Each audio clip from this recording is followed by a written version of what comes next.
আসসালামু আলাইকুম। আপনি দেশের বিশিষ্ট আলেমে দ্বীন, ঢাকা আইনজীবী সমিতিতে আপনার এই আগমনকে আপনি কিভাবে গ্রহণ করছেন এবং আপনার এ ব্যাপারে একটি কনসার্ন। ঢাকা আইনজীবী সমিতি যে মহৎ উদ্যোগ নিয়েছে তাতে আমি আনন্দিত, পুলকিত, এবং এটা উচিত ছিল। কারণ আমাদের জাগতিক জীবনে আমরা খুব ব্যস্ত হয়ে গেছি, আল্লাহর দ্বীনের চিন্তা করার সুযোগ খুব একটা পাই না। সেই দৃষ্টিকোণ থেকে আল্লাহর দ্বীনের চিন্তা করার আমাদেরকে যে একটা সুবর্ণ সুযোগ করে দিয়েছে আমাদের আইনজীবী সমিতি, এর জন্য আমি ধন্যবাদ জ্ঞাপন করছি। আর আমি মনে করি এশিয়ার একটা বড় সমিতি, এটা দক্ষিণ এশিয়াতে একটা বৃহৎ, তাদের পক্ষে অনেক কিছু করা সম্ভব। আমি আপনাদের সভাপতি সাহেবকেও বলেছি যে যারা গরিব মানুষ, আইনি সহযোগিতা তারা যেন বিনামূল্যে মানে সমিতির পক্ষ থেকে তাদেরকে আইনি সহায়তা করা হয়।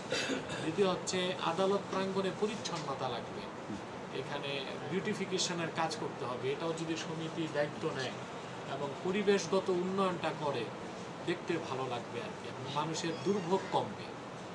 বন্দি আজাদ ইসলামের অন্যতম শ্রেষ্ঠ ইবাদত। সেক্ষেত্রে ঢাকা আইনজীবী সমিতি সাধারণ বন্দীদের মুক্তির ক্ষেত্রে কিভাবে দায়িত্ব পালন করতে পারে? সাধারণ বন্দীদেরকে প্রথমে তো আইনি সহায়তা দেওয়া উচিত, যে সত্যিকার অর্থে তার বন্দী হওয়াটা কি যৌক্তিক না অযৌক্তিক, এটা কি জাস্টিস না ইনজাস্টিস, এটা দেখবে। যদি দেখা যায় যে না, সে নিরপরাধ হিসেবে বন্দী হয়ে আছে, ঢাকা সমিতি সর্বাত্মক সহযোগিতা তাকে করবে, আইনিভাবে, নৈতিকভাবে, পাশাপাশি আর্থিকভাবে। আমি এটা মনে করি। আপনাকে অশেষ ধন্যবাদ ঢাকা আইনজীবী সমিতির জন্য, আপনার মূল্যবান মন্তব্যের জন্য। ধন্যবাদ আপনাকে। আপনি ঢাকা আইনজীবী সমিতির সাধারণ সম্পাদক।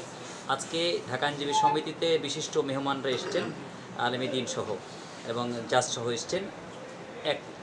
কি অভিব্যক্তি? প্রকৃতপক্ষে দেশে যখন করোনা ছিল তখন আমি এবং আইনজীবীরা সবাই ঘরবন্দি হয়ে গেছেন, সারা দেশের জনগণ। তখন আমরা অনেকেই ইউটিউবে বিভিন্ন কিছু সময় পাস করতাম। আমি আজকের এই হুজুরের ওয়াজ দেখতাম, তখন থেকে মনে মনে একটা কল্পনা ছিল হুজুরের সংস্পর্শে, যে হুজুরের যদি সরাসরি ওয়াজ শুনতে পারতাম বা নিজস্ব প্রোগ্রামে হুজুরকে আনতে পারতাম, সেই করোনার সময় থেকে মনে একটা তৃপ্তি ছিল। এবং যখন আমি ঢাকা আইনজীবী সমিতির সাধারণ সম্পাদকের দায়িত্ব পেয়েছি এবং ঈদ মিলাদুন্নবীর একটা অনুষ্ঠান উদযাপন হবে, আমি সেটাকে নিজের লুফে নিলাম।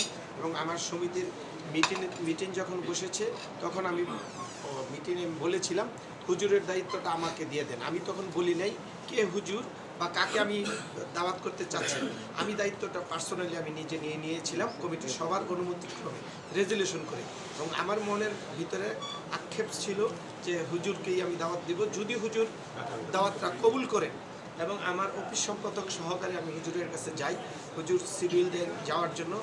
আমি এতই খুশি হয়েছি হুজুরের দরবারে গিয়ে, কারণ হুজুরকে আমি আজকে আসবেন, আমরা ইতিপূর্বে শুনেছি হুজুর অনেক বড় হাদিয়া না হলে আসেন না, কিন্তু হুজুর বললেনই না হাদিয়া সম্বন্ধে। অনেক রকমের চেষ্টা করেছি, হুজুর বললো যে হাদিয়া ব্যাপারে কোনো বক্তব্য নাই, আপনারা আমি যাব ওইটাই কথা, দাওয়াত কবুল করেছে, আমার হাদিয়ার ব্যাপারে কোনো প্রশ্ন নেই।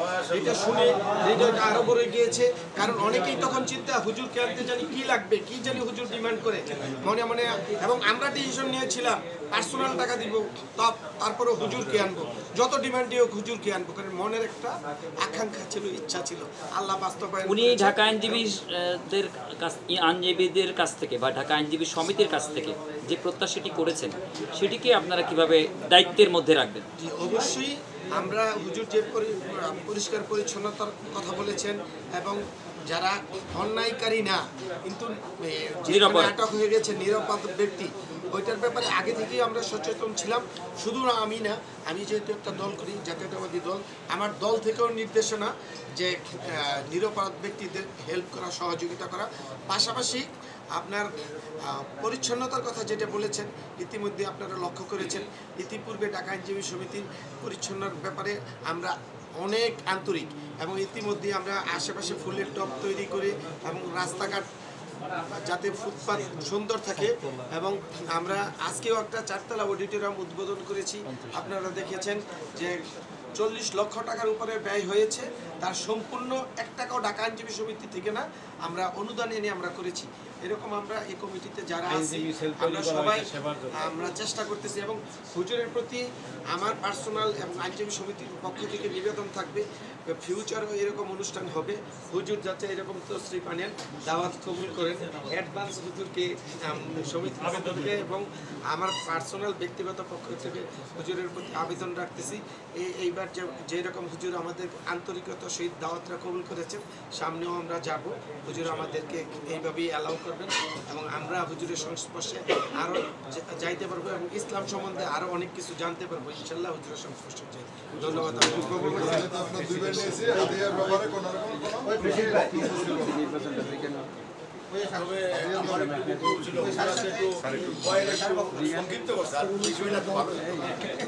তারা রক্ত দিয়েছে, শ্রম মেহনতের মাধ্যমে রাষ্ট্রযন্ত্রের পরিবর্তন করেছে, অভ্যুত্থান ঘটিয়েছে, তাদের অন্তত ঐক্য থাকা জরুরি, তাদের এক প্ল্যাটফর্মে থাকা দরকার। তার যদি ঐক্যবদ্ধ না থাকে তাহলে পরাজিত শক্তি সুবিধা নেবার চেষ্টা করে। নতুন শর্ত না দিয়ে 17 বছর যে শর্ত ছিল এটার লোকে ঐক্যবদ্ধ থাকতে চাই। ঠিক আছে, উঠি।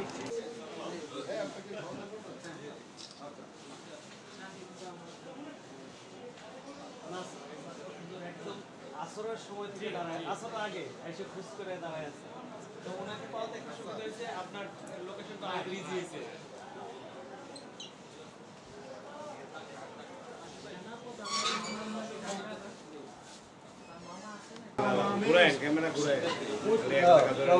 সবারই নেই, অনেকক্ষণ থেকে নেন নাই।